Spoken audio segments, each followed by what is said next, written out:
پلیس روی ایالات کالیفرنیا امریکا خبر داد که صبح 24 ایون سال 2023 نیروهای ویژه همراه کارمندان پلیس شهر منطقه ساکن 29 ساله این شهر اندریو کریستوفر اوتسون را با اتهام قتل راننده 37 ساله از تاجیکستان الهام جان شودیف را معین و دستگیر کردند.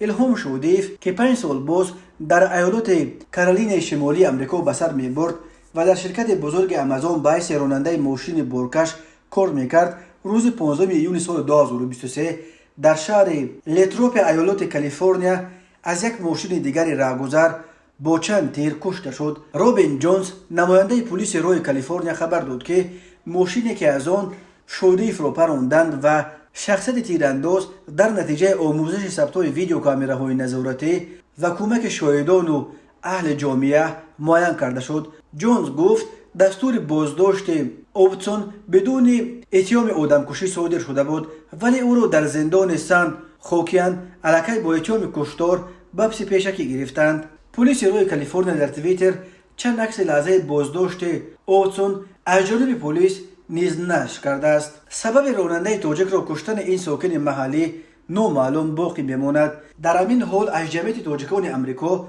به پایگاه خبری بامداد خبر دادند که روز پنجشنبه 22 ایون سال 2023 در یک مسجد در منطقه کوینز شهر نیویورک مراسم نماز جنازه الهام شودیف را دایر کردند.